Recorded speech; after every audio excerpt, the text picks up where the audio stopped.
Okay, this is what the fuck kind of a name is Slick anyways? Spades Slick is an interesting character. Perhaps interesting isn't the right word. Peculiar, maybe? Fascinating. If one is stupid enough to act out of line, one might even describe Slick as terrifying. Which they should. One doesn't end up the leader of Midnight City's most notorious mobster crew if they're not worth a damn. That isn't what makes Slick interesting, though. There's 1,000 things that make Droog's boss interesting. The fact that Slick is his boss ain't one of them.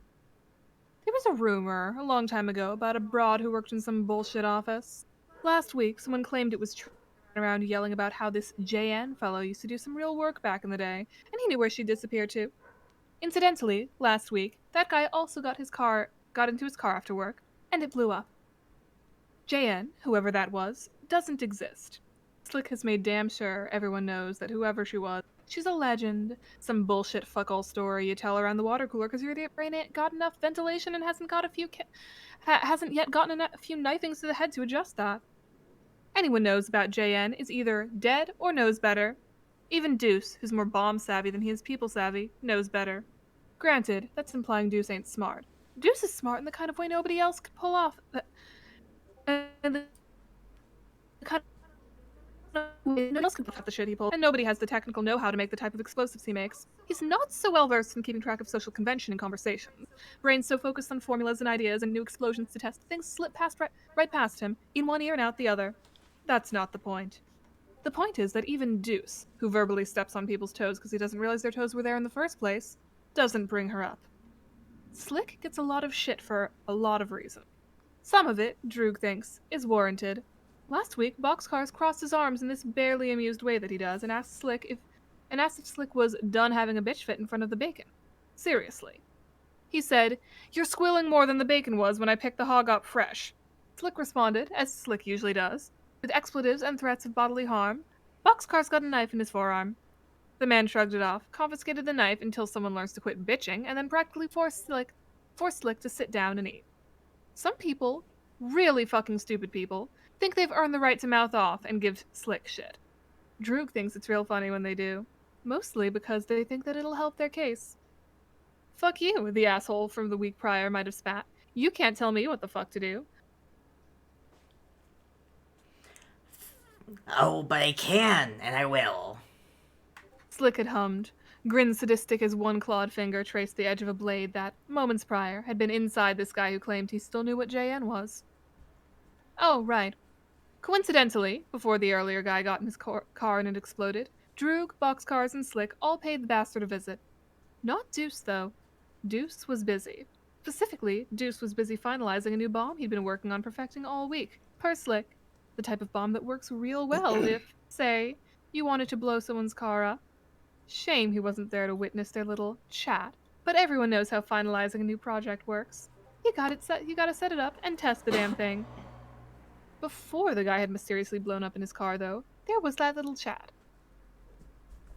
Now, you're gonna listen, or I'm gonna hand you over to boxcars again. We'll crack your shell even more and just see how many new holes we can put in you before I run out of room. Capiche?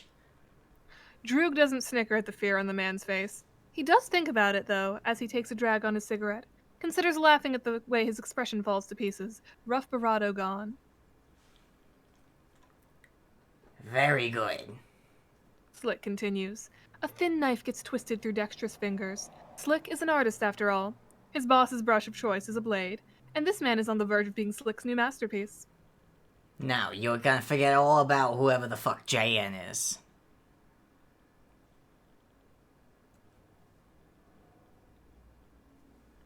We need like a random dude's voice. But I know that Jack! The man's words are cut off by a strangled garble as Slick wets that brush with a fresh new coat of blood. You know, Dick All. But Dick All. Slick punctuates this by twisting the knife. It makes a squelching noise that might make a man with a weaker stomach lose his lunch. Droog is used to his boss's pincushions having a lot more blood in the mix. He knows what it sounds like to hear flesh skip across metal as it's pulled out, has heard much more disturbing noises that have made him care far less. Honestly, Slick's not really putting his heart into this one. Slick gets a lot of shit, and one of the most common lines is,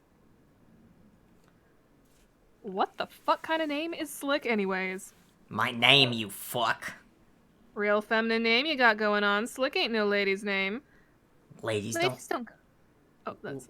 ladies don't go around carving assholes like you a fucking Christmas ham. Slick Ham, threatens. ham. You must be real pent up then if you're this much of a bitch. Oh, a shame. Drook has conveniently tripped forward from the other side of the room and thrown a punch into this guy's jaw. He catches boxcars looking at him with jealousy. Slick will give him shit for later. Jerk, what the oh wait, that's boxcars, I think. Wait. What? That's box No, I cars, think right? that's Slick. Okay. Oh, Jerk, what the never mind. fuck? I For tripped. now. I tripped. From the other side of the fucking room? He happens. He takes another drag from his cigarette, glares at it as it glows against the filter, and puts it on the convenient ashtray he's just knocked a new world of pain into. Slick's expression turns sour. Drew raises an eyebrow, or, well, he'd like to think that symbolically he does. In reality, his expression changes by millimeters, but Slick knows how to read him like a book. Get the fuck out of here. Go drive your sorry ass to a hospital for fuck's sake. His boss hisses. Don't let me see your ugly mug ever again. If you know what's good for you, you keep your fucking mouth shut. The man scrambles out of the room almost immediately after that, and after about the 5 minutes it might have taken him to get down to his car, there's a very loud explosion and a very cheery deuce on the radio saying that his test worked. Slick doesn't like being called a woman. That's something that is a fact about Spades Slick. Not anything noteworthy, Droog thinks, but is a fact nonetheless, and one he's noticed about his boss. Slick doesn't like being called a woman. Droog sure doesn't like being called a woman. Deuce doesn't like being called a woman, probably. Boxcars, if called a woman, muses that he'd be a real pretty lady, that he'd get sparkly red dress and go out on the town. He'd intimidate men into buying him drinks. And this next part is said with a too wide smile, revealing sharp white teeth as he cracks his knuckles. He'd smash those men's skulls together like two peanuts if they thought about being untoward toward a little old lady like himself. Slick says he'd make a fucking ugly broad. Boxcar says Slick is just jealous because he'd make a prettier lady than Slick does. Deuce comments that Boxcars isn't really all that little. Boxcars nods and says something to the effect of, yeah, but who wants to go home with a girl with no meat on her bones?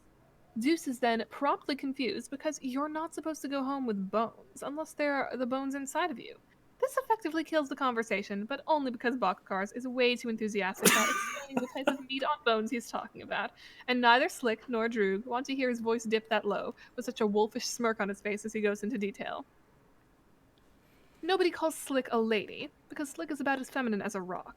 A very aggressive rock that'll stab you if bored. Or not bored.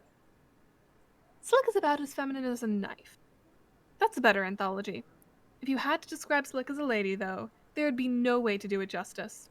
Droog thinks about Slick, all sharp edges and snarling teeth, with a glare that's turned on the world outside of their hideout, and compares his boss to the only other lady he can really think of. Droog compares Slick to Snowman. This is, objectively, a really bad idea. Slick and Snowman do not get along. At all. Droog thinks it's a bit funny how their names mesh, Slick and Snowman, like oil and water. Reactive. Snowman is someone who, if Droog were a different man with different ambitions in life, might be downright attractive. Alas, Droog is Droog and just doesn't see it. What he does see, however, is a woman who knows how to dress, and that he can appreciate. She's feminine in a dangerous kind of way, sharp edges with a saccharine drawl that is the only warning you get before her temper flashes with an icy bitterness.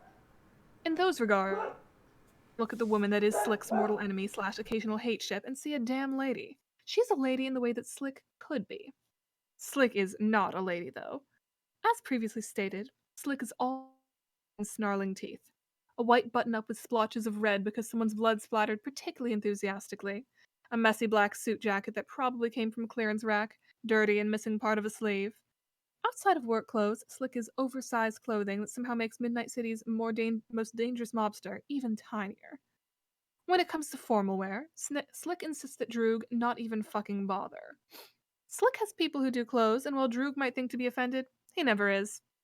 No, wait, he definitely is. The crew does a heist, and they're waiting for Slick, and everyone looks real fucking good. Droog can't help the twinge of pride he gets seeing his boys. Boxcars and Dews can be his boys, just for a bit. All cleaned up like this. Not that Deuce doesn't look quaint in his usual outfit, of course, or that Boxcars doesn't make your mouth dry when he's wearing slacks and a dress shirt with sleeves rolled up to his elbows, but, well, there's something to be said about both men in such sharp suits, and those things are wow because they both clean up real well. 3/4 of the crew look amazing for this heist, and Slick shows up, as is usual, and for the first time, Droog actually considers taking his boss's title of being feral and bloodthirsty. There is a way to style a suit. Many ways. Droog knows these ways because he likes wearing suits. He knows what does and does not look good, and he enjoys looking his best. Whatever the fuck Slick is dressed in is not a way to style a suit, and the only thing stopping Droog from ditching his heist right here and now is painting some schmuck's office red and the heavy hand that gets slapped onto his shoulder by Boxcars himself. Whoever made this suit for his boss, though, needs to be taught a lesson. Even Slick looks uncomfortable in the thing. The jacket is too form-fitting, the dress shirt is pulled in places that accentuate aspects of Slick that nobody would even dare to consider glancing at. For fuck's sake, someone tried to put his boss in some pantsuit masquerading as formal wear, and it might look good on other people, but on Slick, it's the worst. And Slick looks uncomfortable. Keeps trying to pull the sorry excuse for a jacket tighter across his chest that's too on display. Slick is interesting because Drew knows what makes his boss tick. The next task they do that requires them all to be dressed to the nines, Drew makes the executive decision to burst into Slick's office, slam both hands down on his boss's desk, and calmly tells the Carapacian in front of him that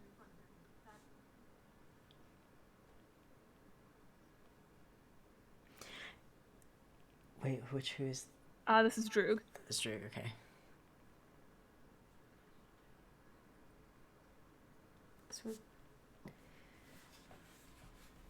Shit, there's something else there. Right here. If you ever think about hiring another person to do your suits again, your office will be covered in your own viscera. And we'll do the same to whoever made that god-awful excuse for a suit last time. Slick calls him a fucking weirdo. Droog reiterates that the crew needs to look good. If you're gonna have someone on your payroll, Slick, who knows how to dress, then let them fucking dress you. Go fuck yourself, Slick snarls, and get out of my fucking office. I'll make sure your suit is ready before the heist, Droog responds, and then he leaves. Slick is interesting because Slick looks really fucking good in a suit. People look good in suits. Everyone does. Droog is of the opinion that it is impossible to look bad in a suit if you do it right. He is of that opinion because it's true.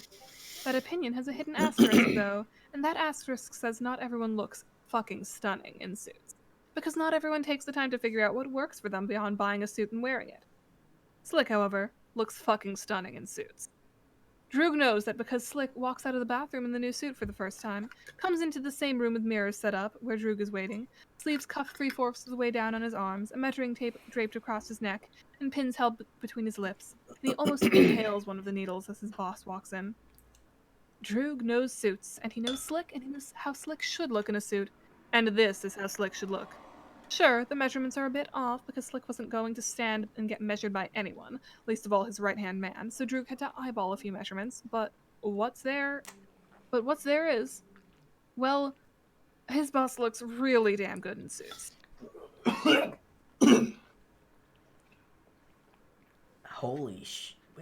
who is... Slick seems to think so too. Droog moves as quickly as he pins things in place to make alterations. Slick's eyes don't leave the mirror. What the fuck did you do? Slick asks. There's no bite to the words. Shock, maybe. A tiny hint of pride that he'll never admit. I put you in a suit. Droog responds. Okay, but this looks good. If you wear a suit right, everyone looks good in the suit. Droog pauses to look into the mirror. Slick's eyes meet his reflection. You clean up nice, boss.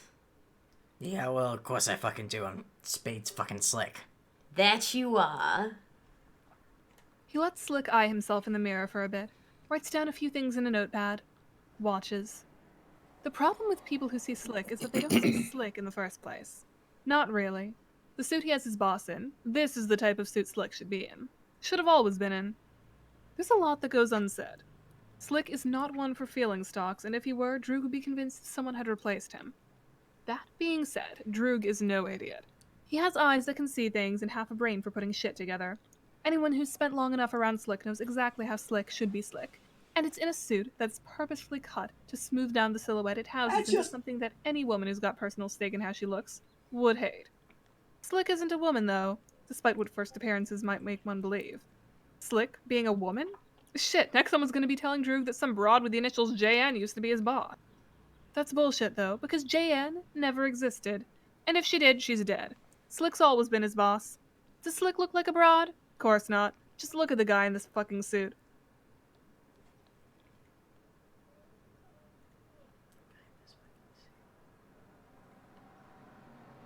Don't get a big head over this.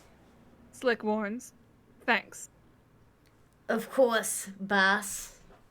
Droog replies as he lights a new cigarette and takes a long drag. You're welcome. I didn't get to know the Club's Deuce voice. There was no Club's Deuce in this. Damn. There's no Club's Deuce in Oh there. no. They were tagged as characters, but they were mentioned in the dialogue. Damn. They didn't have no lines. I'm gonna complain to the administration. That was really cute. That was cute. I like I'm that. sorry I you like- didn't get to I do like a the mobster idea. voice, Jojo. What? I'm sorry you didn't get to do I a like- mobster voice.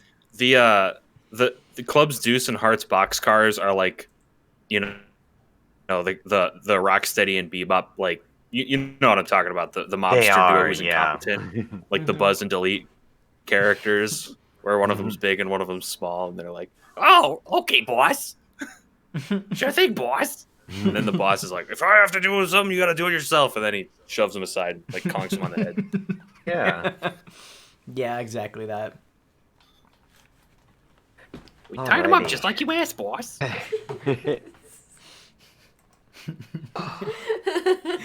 We kept him alive, just like you said. You idiots! You nickel-plated lunkheads! You carapace cartoon characters! I'm sorry, boss. I'm sorry, boss. I didn't mean to. Don't speak with so many euphemisms if you don't want us to comically misunderstand your orders. It was an oopsie whoopsie. Look, boss, look at these cat ears I found. I'm a cat boy.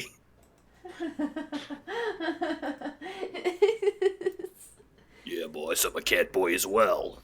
Oh my god. Everyone loves cat boys. Come here. I'm a cat boy. Come here. Go on. Alright, Hey, get up. I'm going to Chick-fil-A. What do you need? Come here. Don't go there. They hate gay people. Oh, I didn't know that. Come here now.